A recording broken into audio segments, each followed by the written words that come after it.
I love the way the First Gen Lounge makes me feel. Because it creates a space where I belong. Where we're able to create community. The fact that it's a community. It's a safe place. It also gives me a place to understand different perspectives. The stories of these individuals prescribe transformational perspective. I receive encouragement, enlightenment, empowerment. And also serve as a catalyst to just keep going. Where we're able to be our true selves. I'm allowed to be an unapologetic first gen. And above all else, tell our story. And every episode is unique. I love it. I'm your host, Dr. Eve, and I'd like to welcome you to the First Gen Lounge. Well, hello, beautiful people. So glad that you are here today. And if you are new, what's up? Welcome. Hope that you come back again and again and again. Super excited and actually very fortunate to have today Dr. Echell Eady, okay? And she is amazing, no questions about it. I can tell you all the things, but I'm not going to do that because nobody can tell their story better than that person. So, Dr. Eady, hello and welcome to the show. Hello. Thank you for having me. You are so very welcome. This Chi-Town native. Y'all, I get so excited. I love Chicago. It's one of my favorite cities. And I look forward to going back again real soon. Like when all this mess is over, I'm definitely going to make my way up there. I just didn't even know how beautiful it was until I got to visit. But anyway, Dr. Eady, would you please tell us who you are and all of the things that you're up to and, just whatever you want us to know about you because you're just amazing. Well, first of all, thank you very much. I'm going to start with what I do because I think it's easier to describe. I am currently the Vice President for Instruction and Accreditation at the Tennessee College of Applied Technology in Murfreesboro, including our Smyrna campus. In that role, I supervise faculty for 17 different technical programs, and I also supervise student services. I have worked my entire career at the intersection of education and social services and workforce development. So I feel like this is the right opportunity and I'm the right person to be there for what I consider to be my people, right? Non-traditional, trying to make a move in terms of their trajectory, trying to do things for their families, against all odds. And so I'm really honored to be able to serve in that role. I love that, against all odds and, needing to be there for your people. I love that you say that because there's so much work that needs to be done in so many areas. And I think there's sometimes a lack of connection to the work. And so for you to see it and to step in and to want to do the work rather than complain about what needs to be done, I'm going to commend you for that. Thank you. We see it all the time. And I just think that's really, really awesome. So tell us, graduating from college, getting into the workforce, starting a family, going back to school, you've done a lot. What would you say has been or are some of the major life lessons you've learned along the way? Well, first of all, you made that sound kind of easy, so I want to dip back into that a little bit. So, like I was saying earlier, back when dinosaurs roamed the earth, I was a pale, almost 100% pale student. I had done pretty okay in high school, 3.0, the whole thing, but I didn't do college prep. And so in my family, I raised by a single mom, and she insisted that me and my brother decide between going into the military or going to college. And at the time, I just felt like I wasn't going to be able to do all those sit-ups in basic training. So I was going to go to college, and I started there very underprepared. And didn't have, again, first generation, so didn't really have anyone to guide me in that process. And I finished we were on quarters back then. I finished my first quarter with a 1.9 GPA. Oh, boy. And it was demoralizing. It was discouraging because the reality is I didn't really think I belonged there anyway. And I ended up meeting up with quite a few professors and advisors who apparently agreed with me. So it took me 9 years to finish a 4-year degree. Not 9 years straight. I don't want you to... semester. No, in and out. But you know what? I really do feel like now where I am, that makes me even more valuable, right? So as you mentioned, I was able to complete the bachelor's degree. I was able to go on to a master's degree and then finally a terminal degree. And I have to say, I did learn a lot along the way, but I learned more at 100th and Cottage Grove on the south side of Chicago about survival and community and reaching back than I learned in anybody's academic program. You said something when you said that. I want to dig into that a little bit more. Why do you think, of all the things, that was kind of like that foundation? I mean, it is a foundation, but why that? Because there's some people who will say it was when I got to college, or it was when I got to grad school, it was when I took my first job, but you were like, nah, Southside Chicago. Let's talk about that. Let's talk about that. Well, I think it's because I kept expecting, as you say, once I graduate high school and then once I finish college, well, this master's degree, that's going to be it. And, I kept reaching back home for life lessons to get me through whatever I was going through. My mom originally from Morton, Mississippi, and, didn't have a high school education, but insisted on, education's important and that's what you need to get to where you need to be. And so I kind of bought into that. And I will tell you, by the time I realized I was not college material, I was graduating. So I just, that self-efficacy that was planted in me, I just feel like it's my calling to pay that forward. I can see that. Definitely can see that. How do you find yourself connecting with your students now because of that 9-year experience? I'd be curious to know that. Well, first of all, when my students see me, especially given where we are, demographically, we are quite different from Chicago. We're not very diverse in the area of Tennessee where I am in terms of ethnicity. And so a lot of times our students don't get a chance to see someone in leadership that looks like them. And I never want to be the person to disappoint them. What you see is what you're going to get. So that's one thing I think that kind of sets me apart. Another thing is I see potential in every student. And I'm not sure that, for whatever reason, I'm not sure that everybody in leadership can say that. I think sometimes we subconsciously categorize students or, maybe have unintentional bias with students. But I know that you can come from humble beginnings. And I know that you can have a doctorate degree after having a 1.9 GPA in undergraduate school. So I kind of come, to everybody from that place. The place of empathy. Yes.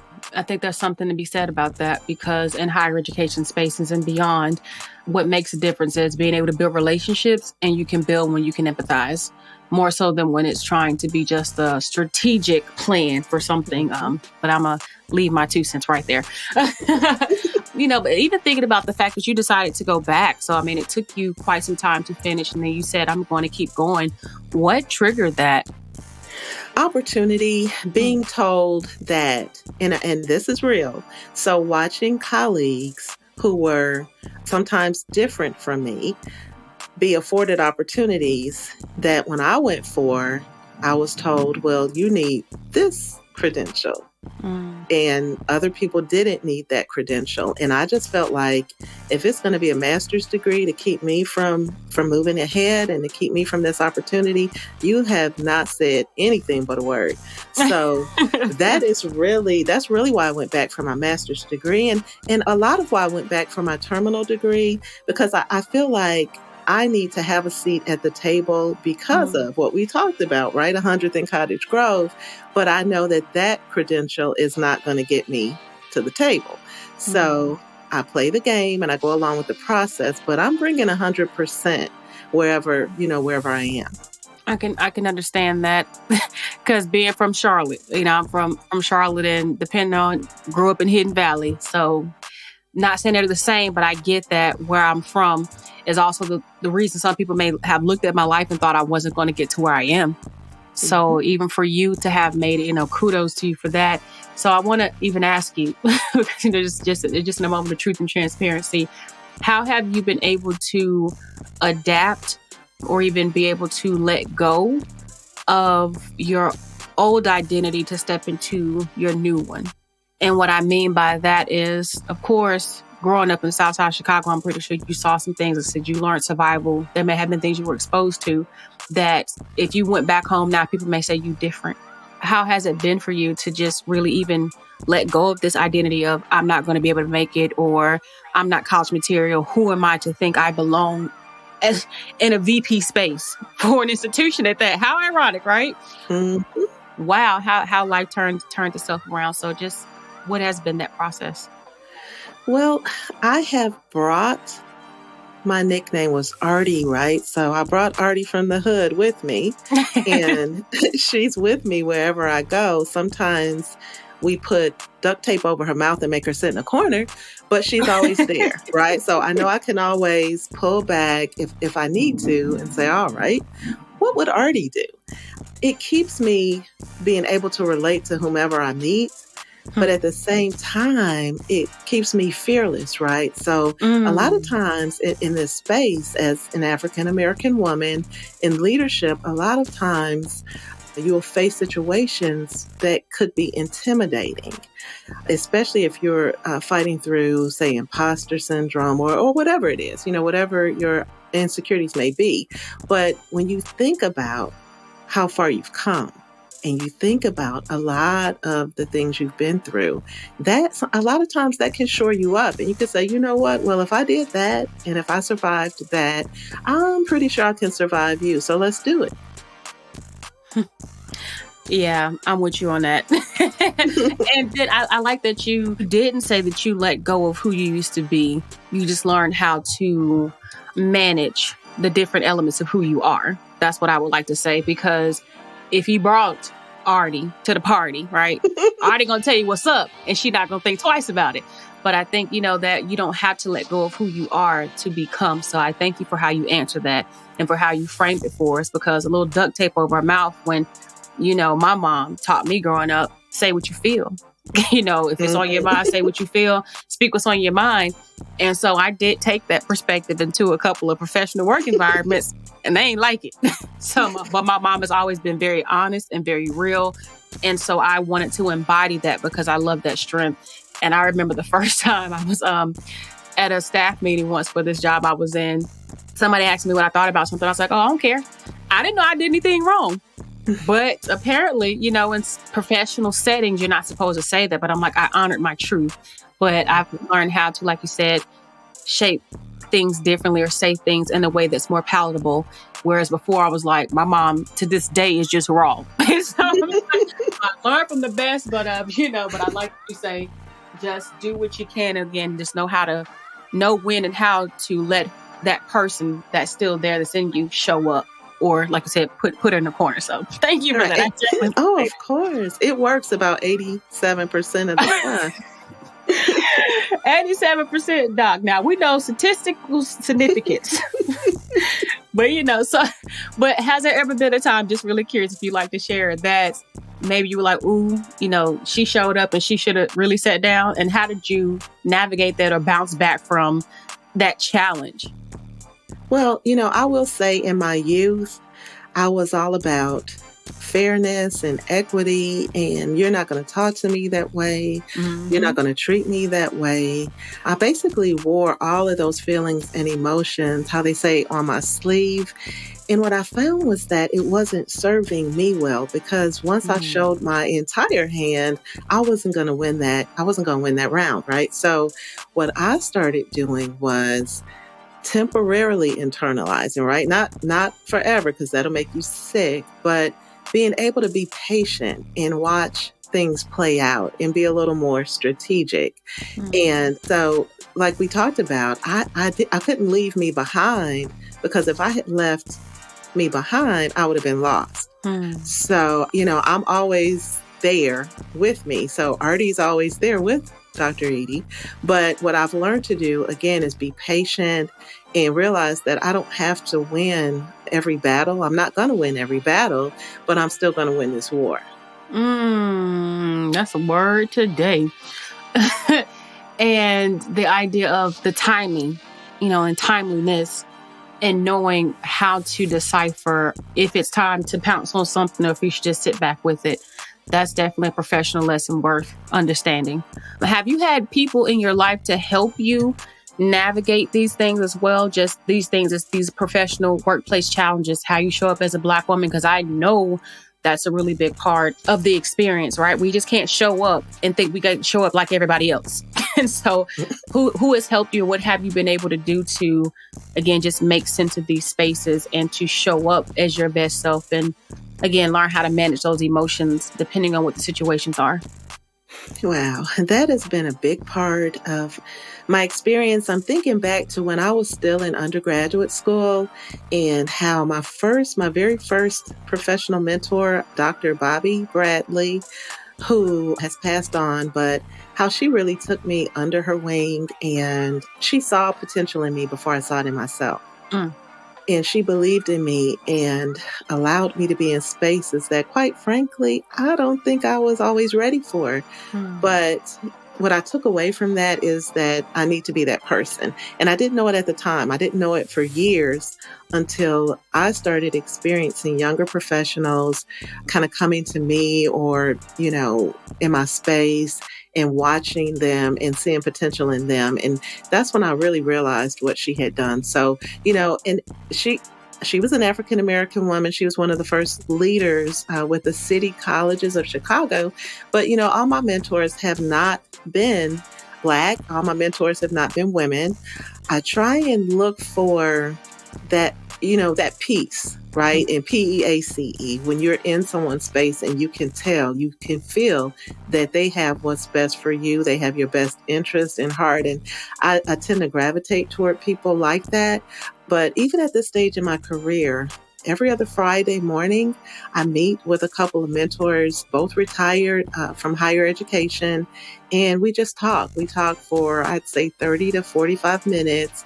They're donating their time, which I think is amazing. So I always send them, nice gifts, flowers, or, maybe a little scarf or something just to say thank you, because they don't have to do this. But I will tell you, it's made all the difference in my current position. So I can appreciate that, to have the mentors of different backgrounds as well. How did you find those mentors? Or, was it like conferences? They just kind of came to you? Like, did you seek them out? What was that like? Well, so what I do is I stay open, right? I stay open to messages that will guide me where I need to be. I get inspiration from rap music sometimes. Like, I'm all about the message, right? Not the messenger. Yeah. So I think being authentic, working really hard, bringing everything you have to the table, people will see that. People will recognize that. And if you're in an opportunity for, I'd say, a length of time, maybe a year, 2 years, and no one has tapped into your greatness, you're probably not in the right environment. That's really interesting. I hadn't heard that before. And I think it's a matter of alignment too, though. Like when I'm thinking about it out loud right now, it's like that alignment, because and the fact that, like I said, nobody taps into it. Like, you never think about people not tapping into your greatness. At least I'm going to say I have it. I'm going to say I have it because, it's one of those things that we assume that regardless of the space we're in, that people will connect, but you have come to say, that's not true. And that's probably, like I said, the cue or sign that you need to be in a different space. I really love that. Really appreciate that perspective as well. And still staying on the topic of mentors, what's the best advice you've ever gotten from one? The best advice I ever got from a mentor is to be patient. And I'm going to tell you, at the time, I was so angry about that piece of advice because, when you zoom out and just think about our experience as a people, patience, like that's all you got for me is to be patient after everything we've been through. But I feel like, and that was several years ago, but what I heard, this was my takeaway eventually, is that I don't have to always push my agenda. I don't have to always push the envelope. Sometimes it's better to watch and see the natural flow of things and decide. Like if you ever played double dutch, you have to wait till those ropes are in a certain position before you jump in, right? It doesn't matter how good a jumper you are. If you jump in too early, you messed up. So that's the way I kind of took that advice eventually. That's so funny because I still can't double dutch. so I still be sitting there waiting. Like But I think that was a great analogy. Again, going back to the timeliness, but also knowing that you can do it and that you will, but it's being in the rhythm and the flow. And I've been reading this book as of late, Asking It Is Given. And one of the things that I really take from it is the idea of being in flow. I'll be honest, when I first got the book, I wasn't open to it. I was really terrified to read it because of how it started. And I was like, this is interesting. But now that I've opened myself up to it, I allow that flow. And you're right, flow is everything. And sometimes we resist, kind of like, with a stream. You see the stream is going one way and you try to go the other way, that ain't gonna work. And so if you go with the flow, it will literally carry you. So I'm excited about you saying that as well. What do you think, Dr. Eady, has helped you to be successful thus far? Not giving up, seeing how hard my mom worked and knowing that she was a brilliant woman and a strong woman and hardworking, and just watching the knocks that she had to endure, and her belief in me. I will tell you a quick story. My mom got her high school equivalency after I was married already. I had my youngest children already, and I was already working in post-secondary education. I was working in high school equivalency programs, and I never knew that my mom didn't graduate high school because I knew what high school she went to back in Chicago, and she would talk about, things like prom, and she just never said, oh yeah, but I forgot to tell you I didn't finish. And what that has taught me is that the whole time I made this presumption, and when she finally got her GED, she called me and I was like, oh, that is so amazing. And I wanted to tell everybody. And she was like, well, no, I'm a little embarrassed that I didn't have my height. And I was like, Mom, stop. You have raised someone to be successful in post-secondary education. Your son is an officer in the military. Like, you did it. And if you could do it that way, if you could make us believe in something that you hadn't even seen yourself, that you talk about some Black girl magic. I was like, no, we're proud of this and we're going to tell everybody. How can you not keep going knowing something like that? You answered the question I was thinking as you were speaking, and I just wondered how having a single mother who'd been through so much influenced you. But it's clear that it's the idea of you don't stop going. You just keep going. Because a single mother with children, what's your excuse? My mom, similarly having been raised in a single parent household. And I say to this day, my mom had one job for each one of her kids. And at the least, they didn't include the summers. And so for me, when I think about hard work or work ethic or hustle or being out there, being able to just go make it, she protected us from all that we didn't know about happening. As children, there's so many things you don't know. The bills, the food, the insurance, the, healthcare, doctor's appointments, all kind of stuff. She shielded us from that. And as an adult, I'm like, yo, she is a superhero. She is my shero because, though I don't have children yet, I just know what it means to be an adult and can't imagine being an adult without a spouse to help with children. And then you still got to make it and still do for yourself. And so then I said, I look at things and I'm like, so what's my excuse? Just be really curious to know, since we're sitting in this space too, though, how did your mother's parenting shape how you parent? Because you are fortunate to have 3 boys. If I had children, I just want all boys. So I'm like, she living her best life with the boys. So what does that look like, for you? And then thinking too, that you still have education so that you still have opportunities you can afford and that maybe your mom couldn't afford for you all. Right. And so, my mom was very strict. I feel like she had to be because of where we were. And at the time, I didn't realize why she was, behaving that way when all my friends could hop on a city bus and go roller skating and I couldn't go unless she could take me, and all that nonsense. But as a mom now, I really understand and appreciate everything that she did for me. I didn't understand why she worried about me because, hey, who's not bulletproof in their late teens, early 20s? And now, I get it. And so on the one hand, it makes me a really humble parent. And on the other hand, I'm not taking any excuses for anything because if I could survive my mom, I don't want to hear it. I don't care what your friend's mama said. This is how it's going to be. So. If I can survive my mom, I want to hear it. Now that's a first on the First Gen Lounge. But definitely your mom told y'all you can go to school or go to military. When you said that, I was like, you know what? I already know what it is. Like, there's going to be some discipline, some structure around here. But then, when mama speak, you listen. So I can appreciate that. And I mean, though we're a little bit further ahead now, I do want to go back and let you know when you were talking about not doing all the sit-ups and stuff. Yeah, that's the same reason I didn't even think about it either. I was like, I'm going to let this go. Because it came up for me, as an option. I was in JROTC when I was in high school. And the thing that I was always the fat kid. And so I always had to get the adult stuff or, have stuff fixed to be able to fit me.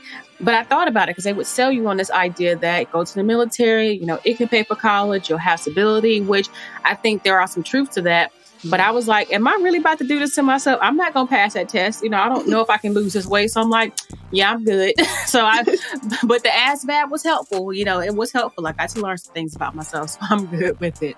So I would be curious in knowing now, what are some of the things that you are doing to invest in yourself and continue to just make sure that you're growing, but also taking care of yourself too? Because again, being that you are an upper level administrator, a mother, you have a family, you have a husband, you wear many hats. So what does it look like for you to continue to exist and be well?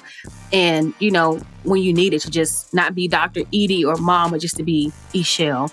And I guess on some days, Artie, what that looks like. Well, you know what? I use a sense of humor. I wish I was more athletic. I wish I could tell you that, I go running to clear my mind and all of that. But, the reality is sometimes I just need to be at peace. I'm an introvert. I'm a severe introvert. And it's ironic because I've always worked in spaces where I had to interact with a lot of people. So when it's downtime, it's really downtime. It's kind of don't answer the phone, don't answer the doorbell. I just really need to kind of regenerate.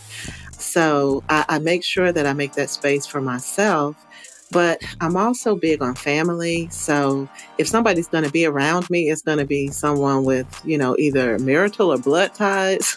So somebody that can put up with me, even if I'm like, yeah, come over, I miss you. And then we're in two separate rooms because I'm trying to get myself back together. So as far as professionally, I'm always reading. I'm always involved in some type of organization. When I say involved, I mean, I go to the webinars because I'm a lifelong learner and I'm always promoting lifelong learning.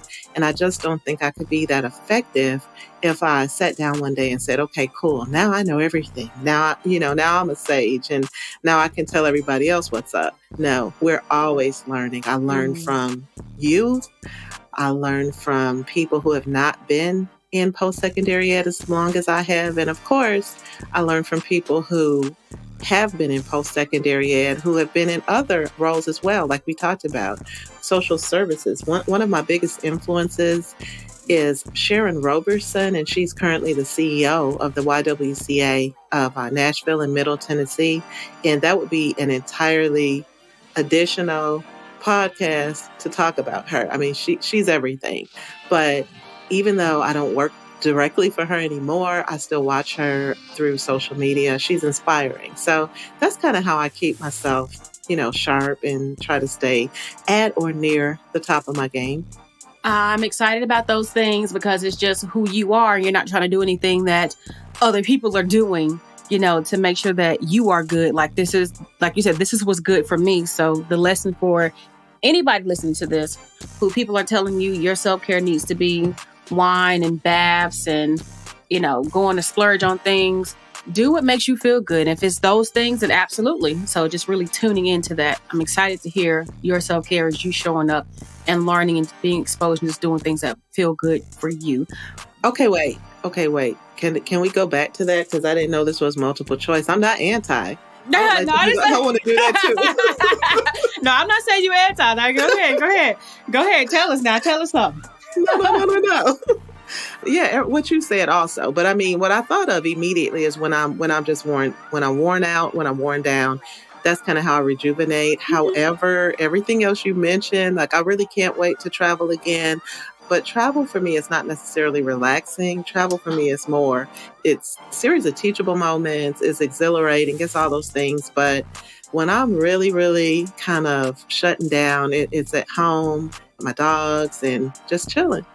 I can see that. I didn't say, look, I understand it. but I think, let me go back to that. I think there's sometimes this narrative, though, that self-care has to be so many things, right? That in our society, we push stuff. And it's like, but if that don't work for you, don't do it. So like when I'm done with my interviews on Saturdays and my phone is on Do Not Disturb for 24 hours, I'm like you. I ain't anti. I just need to regroup. So I fully get it. I fully get it. But just the honesty in saying, like, I need my moments, because you need your moments. We have to relax and reconnect with ourselves to be able to get back into the world or to whatever roles we take on and the many hats we wear and to serve. So like, no, I felt you on that. I just wanted to reiterate it, like do what you need to do and don't, because I don't apologize. My phone is on Do Not Disturb 24/7. Not even kidding. Unless I know I'm waiting for somebody's call, then I take it off. And it's like, well, E, why that? It's not that I'm anti, but I know how I'm moving within different spaces and I know what I need to be able to gather myself. So my phone not ringing gives me some space, at least, and I can always get back to someone as well. And it's okay that maybe if we didn't reach out or connect at that time, we just weren't supposed to. And so it's just how I've been able to reframe things. So yeah, so like, I'm with you 100%, 100%. So just as we, get into a place where, we are, this conversation flew by. I'm gonna tell you that for real. It always flies, but I enjoy, these moments to just share and to connect. I do want to ask you something just really quickly. What do you think we can do in higher education spaces, especially as Black women, to heal the experiences, to contribute more positively to the experiences of Black women in higher education? Because I was talking to a friend recently, and something that we both found in common is that higher education as Black women, experiencing with other Black women has in some cases been hurtful and damaging. And trying to recover from that when we've already sometimes getting beat up by those who don't look like us. And I say beat up, it's terminology of it can be hard. People not seeing you, not supporting you, not understanding you. Like, what can we do as Black women to help change the narrative, but also help heal what we as Black women are going through in higher ed? Well, I think you nailed it. I think it is to see one another and to support one another, because I've experienced exactly what you just described. And so what I'm trying to do, it was funny when you asked me about my parenting style and what I got from my mom. I told you about the positive stuff, right? That I was able to adapt to my current situation. But, there were some things that my mom did, and I know her intent was always good, but I learned from kind of like the good things and the not so good things. And I do the same thing in my professional life. So I try to be the supervisor, the mentor, the leader, the friend that I've had my best experiences with. And I think about those situations where I was not comfortable. I did not feel like someone had my best interest at heart. And I'm not going to be that person. I refuse to be that person, because there are not enough of us to have detractors, right? We don't need anybody to help create drag. Somebody already has that job. So what we need to do is support one another. And remember, this is not a pie. There's opportunity for all of us. And it may not be at a post-secondary institution. I just think we really need to support one another. Yeah, absolutely. Absolutely. I was telling somebody recently, I did not even begin to heal until I moved out of higher education full time. I still teach part-time adjunct and I enjoy it, but I didn't realize how damaged I was and how insecure I was about navigating spaces with other Black women. And there have been many Black women entrepreneurs that have helped me to heal my relationships with Black women and to be re-empowered in being a Black woman myself and not feeling like I needed to be anything else or that I was not giving enough attention to or emphasis to my Blackness. And I, more candidly talked about it more recently as I'm more settled. But I just think that as Black women, especially as in the higher education spaces, just like I said, being mindful and having people like you in positions who understand and who are empowering others, I do appreciate. But yeah, but it's interesting. I can go on and on, but it's interesting. But I just want us to be able to understand that the work we're doing is so much bigger than us and we can do so much more work if we can help each other and rather than fighting and bickering or throwing shade or doing underhanded stuff, which it happens, and you can be scared to talk about it in higher ed because you don't want to be blackballed or seen as that person who's, you just need to be quiet and go sit in the corner. But I mean, it's a reality that until we address it, we can't do anything about it. So thank you for sharing your thoughts. And so as we are, at that point of the conversation, one of my favorite points, not because it's over, but because I just love wisdom, I definitely want to hear from you. What words of advice or wisdom do you have to leave us with? Well, I think I said it earlier, but just always stay true to yourself and know that if you did not have a purpose here, you would not be here. That's kind of how this works. So believe in yourself. Just because somebody else doesn't see your worth does not mean it's not there.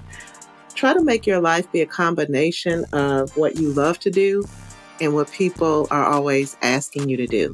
Because what I found is that's your sweet spot right there. So many of us do know or believe we know what our purpose is, and that's awesome. But if there's anybody listening who does not know, that's always kind of worked for me. And I mean, I don't really know. I don't think I have all the answers. So I guess my last piece of advice would be to keep learning. Always keep learning. I'm with that. I love that. Always keep learning. I love learning. I was talking about it recently, but one thing people can't ever take from you is what you know. That's what my granddaddy said. So that's real. Amen. But listen, I have appreciated this conversation. I love the connection, and I just want to thank you for, again, the work that you do, for the lives that you are changing, for your leadership, for your fearlessness.